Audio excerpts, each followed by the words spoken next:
সামনে লোকসভা নির্বাচন আর লোকসভা নির্বাচনের আগে পাখির চোখ বাংলায় আসছেন জেপি নাড্ডা, অমিত শাহ।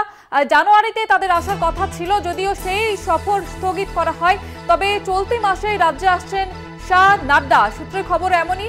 আপনাদের আবারও একবার জানিয়ে রাখবো যে বঙ্গ সফরে আসছেন জেপি নাড্ডা এবং অমিত শাহ। বিজেপির সাংগঠনিক বৈঠক হবে এবং তার আগে আসছেন জেপি নাড্ডা, অমিত শাহ। সামনে লোকসভা নির্বাচনের আগে পাখির চোখ বাংলা, বঙ্গ সফরে আসছেন জেপি নাড্ডা, অমিত শাহ। চলতি মাসে রাজ্যে আসছেন অমিত শাহ, জেপি নাড্ডা। সূত্রে খবর যেটা জানা যাচ্ছে যে চলতি মাসেই তারা বঙ্গ সফরে আসছেন।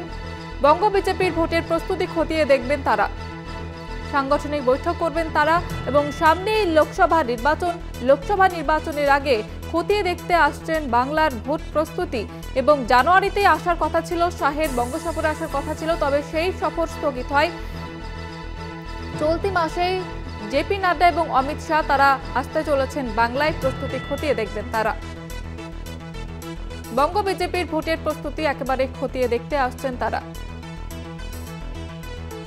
এ বিষয়ে আরো বিস্তারিত জানবো, প্রতিনিধি দেবাশিস সেনগুপ্ত রয়েছে টেলিফোন লাইনে। দেবাশিস, কি জানা যাচ্ছে লোকসভা নির্বাচনের আগে এই যে বঙ্গ সফর কতটা গুরুত্বপূর্ণ?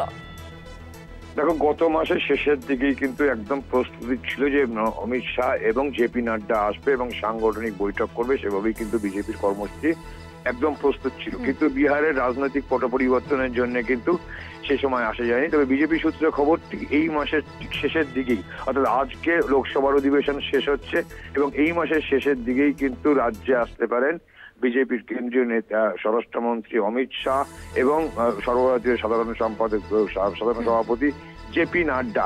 এবং তারা এখানে আসবেন। একদিকে যেমন ইতিমধ্যেই তারা পাখির চোখ বেঁধে দিয়েছে 35টি আসনের দিকে, ঠিক সেই কথা মাথায় রেখে একদিকে যেমন নির্বাচনী প্রস্তুতি, তাদের সাংগঠনিক শক্তি যেমন খতিয়ে দেখবে, পাশাপাশি ওই 35টি আসন পাওয়ার জন্য বিষয়ে যা রাজনৈতিক প্রস্তুতি, সাংগঠনিক বৈঠক এবং তারা করবেন, এমনটাই কিন্তু বিজেপি সূত্রে খবর। ধন্যবাদ দেবাশিস।